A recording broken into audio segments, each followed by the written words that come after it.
Me gustaría que si tienes tu Biblia o tu móvil, lo abras en Lucas 10, 38.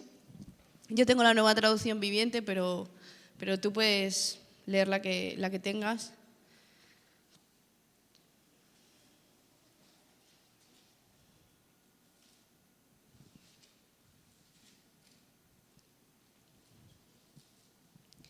Este capítulo justo es donde Jesús da una serie de enseñanzas y habla acerca de seguirle y de qué es ser un buen seguidor de Jesús, y no solamente qué es ser un buen seguidor de Jesús, sino también qué es ser un buen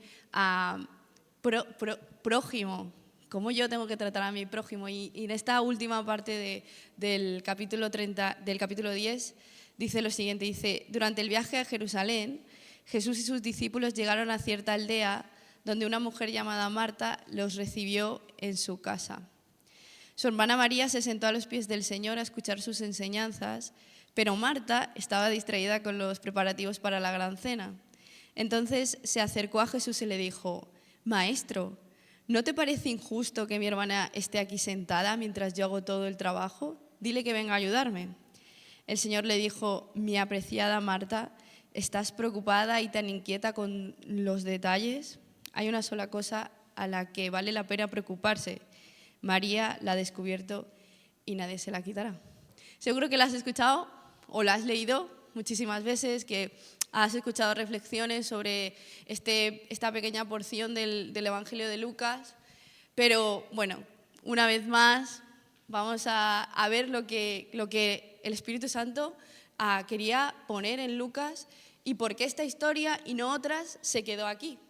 Porque esta historia de estas hermanas, que si sabéis, eran hermanas de Lázaro. ¿Por qué Jesús fue a esa casa? Pues la Biblia me da detalles en varias partes del Evangelio y me dice que eran amigos de Jesús, que estas mujeres eran amigos de Jesús, que Jesús tenía un aprecio grande. De hecho, Juan 11 me dice además que cuando Jesús, la muerte de Lázaro, que él hizo que Lázaro resucitara. O sea que en varias partes de los evangelios vamos a ver cómo Jesús se encuentra con estos amigos, y esta historia no está de más, porque Jesús vuelve a visitar a sus amigas, y esta vez no solamente Jesús va solo, sino que va con sus discípulos. ¿Por qué lo sabemos? Porque en el versículo 38 dice que los recibieron. Jesús y sus discípulos estaban con ella. Y tú puedes pensar, bueno, ¿y esta historia qué más da? ¿Esto qué va a afectarme a mí, o a mi vida cristiana, a mi vida como seguidor o seguidora de Jesús? Pues tiene mucho que ver, o no, ya lo sacarás tú en conclusión.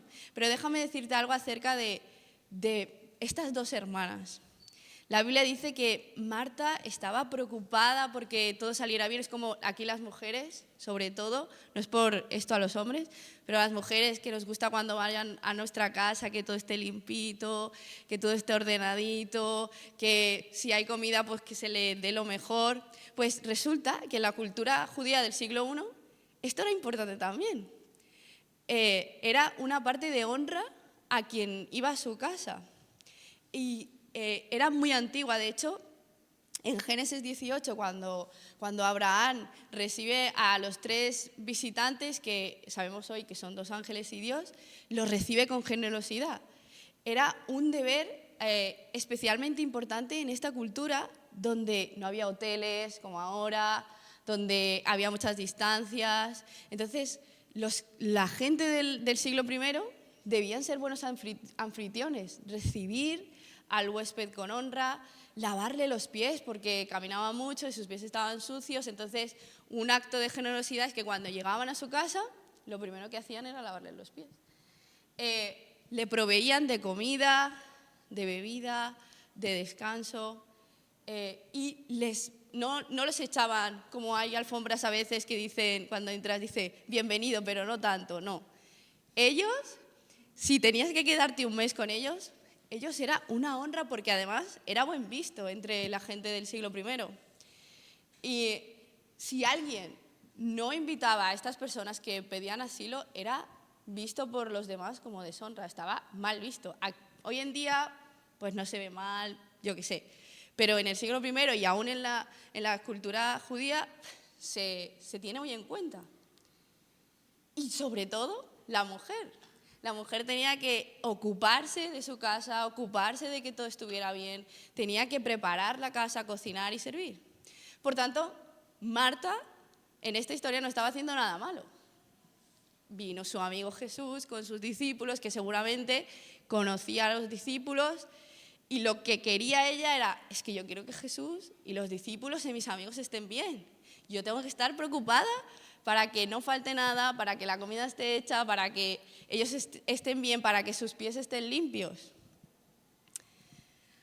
Ahora bien, como siempre, esta historia tenemos que verla como, ¿qué quiere Jesús enseñarme aquí? ¿Tendrá algo que Jesús enseñarme a mí? Está claro que el ejemplo de esta historia es María, ¿no? Porque María, nada más llega Jesús, dice la Biblia, que se sentó a los pies. Ojo, otra cosa importante, las mujeres no se sentaban a los pies de los hombres. Los únicos que se podían sentar a los pies de los hombres eran los discípulos, o sea, hombres. Jesús era un maestro y como todos los maestros, tenía discípulos. Y los maestros de aquella época solo tenían discípulos hombres. O sea, que la mujer, ella tenía que ocuparse de su casa, de sus cosas, de ser buena esposa, de ser buena hija, de ser... Pero ella no podía seguir a un maestro. Pero María sí lo hizo. María llegó a Jesús y se sentó a los pies. Tened en cuenta esto. Podemos decir que María en esta historia es como el ejemplo. Como, María lo hizo bien. Y podrías incluso pensar, Marta, que estaba Jesús, tía, podías haberte sentado con María, ¿no? Hay psicólogos que dicen que cuando nos molesta algo de una persona es porque refleja algo de nosotros mismos. Puede ser, no lo sé. Ya tú ve pensando. Quizás muchas veces tú y yo actuamos de la misma manera que hizo Marta. Estamos tan preocupados de agradar a Dios que no estamos con Él realmente. De hecho, muchas veces queremos acercarnos a Él, pero es que quizás debería ir más a la iglesia, o quizás debería buscarle más, o quizás debería leer más la Biblia. Quizás le servimos, sirves en tu iglesia local, pero no le miras a Él directamente. Nuestra actitud muchas veces puede ser culposa por la sencilla razón de que no queremos sentarnos con Él. Quizás por muchas cosas que hay en nuestra mente. Además, el sistema en el que tú y yo vivimos nos enseña una y otra vez que no seremos suficientes hasta que seamos o hagamos ciertas cosas. En el mundo en que tú y yo vivimos, nos valoran por lo que hemos estudiado, por lo que somos capaces de hacer, por cómo pensamos, incluso por lo que dice nuestro documento de identidad, pero nunca por el simplemente hecho de que somos seres humanos. Decimos que somos cristianos y cargamos en nuestra maleta la idea de la cruz de soy cristiano porque creo que Jesús murió por mí, pero no lo experimentamos, no lo vivimos. Somos como Marta, nos preocupamos por tratar de que todo vaya bien en nuestras fuerzas e incluso hacemos actos de amor para Dios sin conocerle o habernos sentado a hablar junto a Él. Olvidamos que aunque vivimos en este mundo, no hemos sido llamados para hacer lo que hace este mundo. Y por eso constantemente estamos cansados, preocupados, de mal humor, quejosos, chismoseamos. Ay, mira a este hermanito, mira a esta hermanita. De verdad. Bueno, en esta iglesia no pasa, en otras. Viendo lo que hace el vecino, pero la única razón, la prueba de que todas esas cosas, de mi mal humor, de mi queja, es que el pastor debería ser, la pastora debería ser, es porque hay algo en nuestro interior que es como Marta. Está preocupado. Y quizás lo realmente necesario es también lo que hizo Marta. Ella, dice la Biblia, que dice, dice, maestro, ¿no te parece injusto que mi hermana esté aquí sentada mientras que yo hago todo el trabajo? Ella no le dijo, ay, hola Jesús, bueno, tú le podrías... No, ella fue a Jesús y se quejó de su hermana. Lo dice la Biblia. Quizás a veces no lo hacemos, porque, ay, es que como es Dios, pero si tú y yo leemos la Biblia, nos damos cuenta que los seguidores de Jesús se quejaron y bien delante de Dios. Abraham, Moisés, Jacob y más. Deja claro que ella estaba cansada, pero ¿qué hizo Jesús en esta historia? Porque lo que realmente importa en esta historia no es Marta ni María, sino lo que hace Jesús. Y lo que hizo Jesús es responderle de una manera que puede que no nos esperemos, porque le dice, mi apreciada Marta, como querida Marta, querida Marta, estás preocupada e inquieta con todos los detalles. Hay otras versiones que dicen que estás enfadada, que estás molesta. Y él conoce el corazón de María. Él conoce de Marta y sabe de sobra. No se extraña de que ella estaba preocupada, no se extraña de que además ella se iba a quejar de su hermana, sino que le dice, querida Marta, estás preocupada, estás enfadada, estás mirando lo que hace tu hermana, estás juzgando a tu hermana porque no estás contenta con lo que te ha impuesto lo que tengas que hacer. Ojo, Jesús no le quería decir, deja de ser buena anfitriona. No. Jesús quería mucho más para ella y para ti hoy. Jesús tiene mucho más pensado de lo que te han impuesto, de lo que tienes que hacer, porque tenemos que trabajar, tenemos que ayudar, tenemos que servir, pero Dios nos ha llamado a muchas más cosas, a hacer muchas más cosas, pero en su amor. Yo no he hablado con Daniela de la alabanza, ¿verdad? Vale. Dios me ha llamado porque tiene mucho más para ti, y no solamente lo tenía para Marta y María. Si lees los evangelios, lo tuvo para uno de sus discípulos que era cobrador de impuestos. Eso significa que robaba literalmente a su pueblo. Y le dice, yo quiero que me sigas. Tú, que eres juzgado por los judíos, que has sido despreciado de tu casa, que eres un ladrón, yo quiero que seas seguidor mío. Lo hizo con un cojo, sanó a un cojo. Lo hizo con un ciego de nacimiento, que el pueblo creía que era una maldición de su familia, pero la Biblia dice, esto es para que la gloria de Dios se vea. Lo hizo con sus discípulos, que eran pescadores. ¿Sabéis que los pescadores en el primer siglo era porque no habían llegado al estándar para ser seguidores de maestros, para estudiar la ley? Eran don nadies. Y Jesús cogió a pescadores y les dijo, yo quiero que me sigáis. Sanó a una mujer que llevaba una enfermedad de 12 años. Nosotras las mujeres sabemos lo que es el periodo. Imagínate 12 años. Pues el Señor la sanó. Sanó a 10 leprosos que era la peste. Y Él los sanó. Lo que la sociedad habían puesto para esa gente era, bueno, estos son unos don nadie, estos los que les va a tocar, van a tener que mendigar, van a tener que pedir toda su vida, van a tener que ser unos despreciados. Eso es lo que el mundo impuso. Pero lo que Jesús quería para ellos fue otra cosa y se acercó a ellos. De hecho, lo dice, la Biblia dice, yo no he venido a por la gente que se cree que está bien. Yo he venido a por los que tienen necesidad, a por los enfermos, a por los pecadores. A personas como tú y como yo. Dice Mateo 2:17, los sanos no tienen necesidad de médicos, sino los enfermos. No he venido a llamar a justos, sino a pecadores. Y lo llamó justo. Este pasaje está justo cuando llama a Leví para que le siga. Si te fijas, Jesús iba a romper no solamente las tradiciones, sino a dar vida a gente que se había determinado como, bueno, yo no puedo hacer nada. Me ha tocado lo que me ha tocado y esto es lo que me toca. Y muchas veces tú y yo nos ponemos en ese rol. Es que, claro, es que yo ya tengo una edad, es que yo estoy sola, es que yo estoy solo, es que yo tengo hijos, es que yo ya tengo más de 60 años, es que yo estoy enfermo. Dice Efesios, dice, antes ustedes estaban muertos a causa de su desobediencia y sus muchos pecados.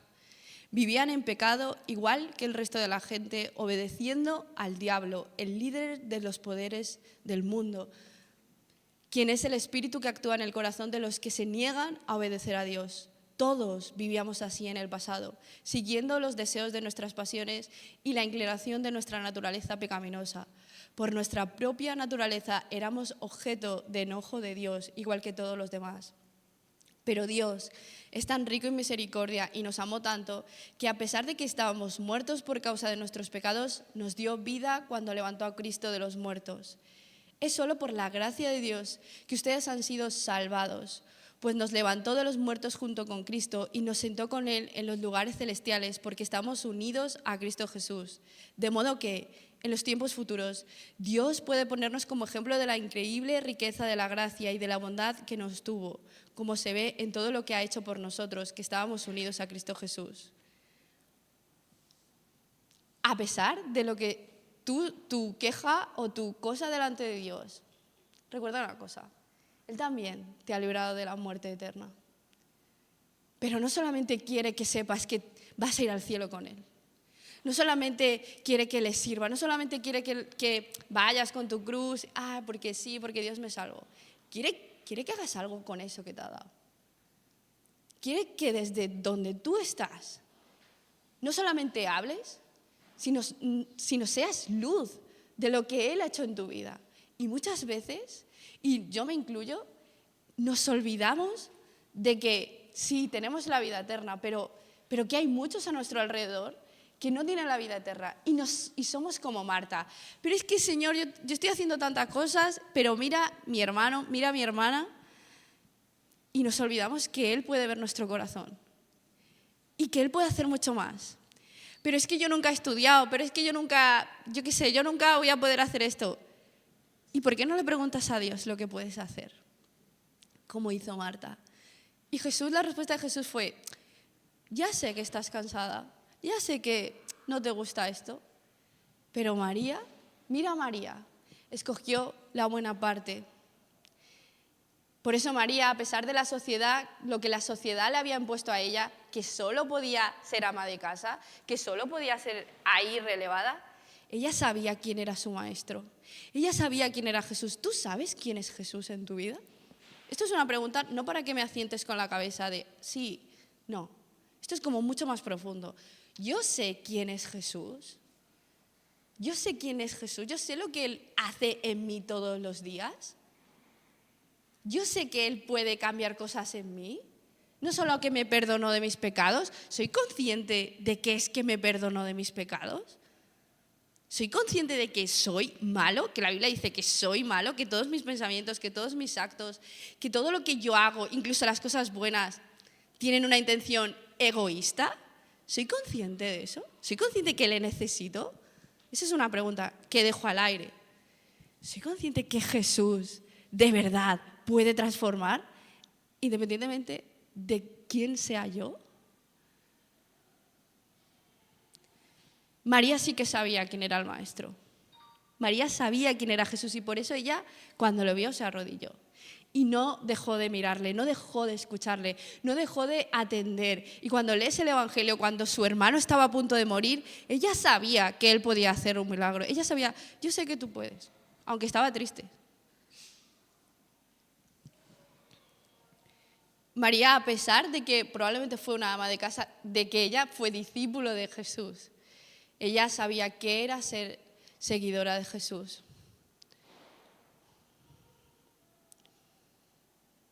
Y lo mejor es que tú y yo tenemos una oportunidad para ver a Jesús. Para que veamos y entendamos y creamos que Él es de verdad nuestro Maestro. Dice Mateo 5:8, dice, satisfechos, dichosos, los de corazón limpio. ¿Por qué? Porque ellos verán a Dios. ¿Tu corazón está limpio? De verdad, mi corazón está limpio. De verdad yo quiero que el Señor limpie mi corazón. Y tú puedes decir, ¿pero cómo lo va a limpiar? Yo no puedo limpiarlo. Nos hemos dado cuenta muchas veces que cuando intentamos hacer las cosas bien, lo hacemos peor. Hay un Salmo 19, ¿cómo limpiará el joven su camino? Con guardar la palabra de Dios. No solamente el joven, los hijos de Dios. Dice satisfechos. En la Biblia, en la Reina Valera dice dichosos, pero también significa satisfechos. Como dichosos, felices. Este mundo está buscando ser satisfecho. Hoy es la época de la existencia humana donde más se buscan psicólogos, psiquiatras, se da el culto al cuerpo. No digo que esté mal, hay que cuidarse. Pero donde todavía se sigue buscando, necesito tener paz mental. Y dice la Biblia, dichosos los limpios de corazón, porque ellos verán a Dios. Hay muchos más en esa bienaventuranza. María entendía que ella tenía que estar delante de Dios para verle, para no tener una idea errónea de Él, para que Él mismo le dijera quién era Él y no su entorno o los estándares, sino Dios. Y cuando tú y yo entendemos esto, entonces le vamos a ver. Entonces vamos a saber que Él es Dios. Entonces vamos a conocerle. Cuando tú y yo entendemos que se trata simplemente de mirarle a Él y de conocer sus dichos, o sea, su palabra, entendemos que eso nos puede saciar. Y aquí hay muchas cosas. Es que hay cosas que yo no tengo, es que estoy enferma o enfermo, es que estoy lejos de mi país, es que la gente me ha tratado mal. Tantas cosas que tú podrías poner delante del altar de Dios y no lo has hecho para que Él te diga, ven. Como hizo con la mujer samaritana. Sabéis que la mujer samaritana tenía 5 maridos. Y Jesús le dijo, yo te voy a dar de beber. Sabéis que la mujer samaritana, los judíos no se llevaban bien con los samaritanos. Y Jesús la honra, a pesar de quién era ella. La ama. Es lo que todo el mundo busca, ser amado y aceptado. Y Jesús constantemente en el Evangelio ama. Constantemente en el Evangelio llama. ¿Cuántas veces te ha llamado el Señor? ¿Cuántas veces le has negado? ¿Cuántas veces no has querido oír su voz? Porque es que tengo tantas cosas que a lo mejor el Señor no me va a perdonar. Entonces no has creído en el poder de la cruz. Eso dice la Biblia, que Él venció a la muerte y al pecado. Él venció, Él se hizo maldición por ti y por mí. Y si no crees eso, mucho menos vas a creer que Él te ama. Mucho menos vas a creer que tiene cosas buenas para ti. Si tú no crees que la cruz tiene poder para ti hoy, ¿qué haces aquí? Mi madre luego me va a decir, pero esto es verdad. Si tú y yo no hemos creído esto, estamos perdidos y vamos a vivir un evangelio de mentiras y de apariencias y nos vamos a morir y no lo vamos a ver tampoco. La Biblia no es un libro para informar, sino para transformar. Es un medio necesario para lograr el propósito de la verdad de Cristo, que es la transformación personal. El plan de Dios es que cuando la lluvia de la doctrina descienda sobre nosotros, seamos transformados, seamos dichosos. Pero no es para convertirnos en una versión mejorada de nosotros mismos, sino para llegar a ser espiritualmente diferentes de lo que éramos antes. ¿Qué dice la Biblia? La paga del pecado es muerte, y cuando tú y yo decimos que sí a Jesús, nuestro hombre tiene que morir. Cuando cae la lluvia de la verdad, la palabra de Dios, los iracundos se convierten en pacíficos, los avaros en dadores, los exigentes se vuelven siervos, los lujuriosos se vuelven puros, las personas sin fe se vuelven creyentes, los orgullosos se vuelven humildes, los rebeldes se vuelven obedientes y los idólatras se vuelven adoradores de Dios. La palabra no está ahí para que simplemente la sepamos y ocupe espacio en nuestro cerebro, sino para conquistar nuestro corazón y cambiar, transformar nuestra manera de vivir, para cambiar nuestro mundo. Es algo que o vives o no vives. Es algo que vivimos en los momentos más insignificantes y cotidianos. La palabra de Dios transforma mi identidad como hijo suyo, altera mis reacciones y reestructura mis finanzas. Tan preocupados que estamos por lo que vamos a ganar, que no tengo, que no puedo, que no sé qué. Fue pensada para cambiar la manera como pensamos y hablamos, nuestra actitud con el trabajo, nuestra conducta con el tiempo libre, nuestro comportamiento en el matrimonio y lo que hacemos como hijos. La Biblia fue establecida para cambiar nuestra manera de pensar acerca de nuestro pasado. Somos libres del pasado por Cristo, de interpretar el presente. Ya no vivo yo, sino Cristo, y el futuro le veré. No hay temor. Entonces, la palabra de Dios es un regalo que nos ofrece un Dios de mucha gracia, que no la merecemos. No merecemos la gracia, no merecemos estar en el cielo, pero Él se hizo sacrificio por nosotros. No es una carga, no son reglas, sino es vida y libertad para aquel que la lee, para aquel que la vive. Nos hace pensar y sacia nuestra alma y nos da fuerzas en momentos en los que no hay fuerzas. Nos hace más sabio de lo que habríamos podido llegar a ser por naturaleza y reemplaza nuestro corazón quejica, malo, por un corazón que adora a su Dios. Y lo mejor de la Biblia es que Dios se revela, es que tú y yo conocemos al Dios verdadero por medio de las Escrituras. Dios no quiere tu mente, sino quiere tu corazón, o sea, ¿quién eres tú? Él quiere todo tu ser, como Marta, que te arrodilles a Él. Porque ahí es donde Él va a cambiar tu mundo. Por eso 2 de Timoteo 3, 16, 17 dice: toda la Escritura es inspirada por Dios y útil para enseñar, para redarguir, para corregir, para instruir en justicia, a fin de que el hombre de Dios, o sea, los hijos de Dios, seamos perfectos, perfectos separados del mal.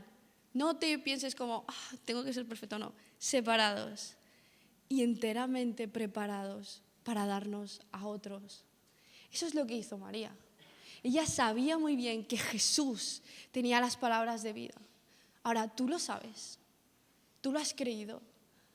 Y si no lo has creído, hoy es el momento, hoy es el día. Yo quiero experimentar. Por siglos hemos escuchado historias de gente que ha visto a Dios y está genial. Pero tú quieres experimentar a Dios.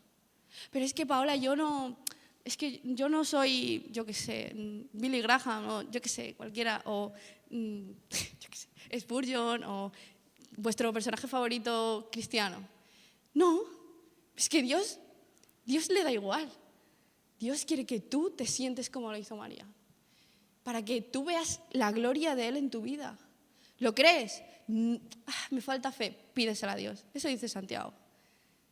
Eso dice Santiago. ¿Qué pasa? Que a veces no sabemos lo que quiere Dios de nosotros porque no leemos la Biblia. Ese es el problema. Pero ahí estamos todos aquí. A todos. Aquí nadie puede decir yo más, yo menos. Sino todos necesitamos a Jesús. Todos necesitamos saber lo que tiene Jesús para nosotros.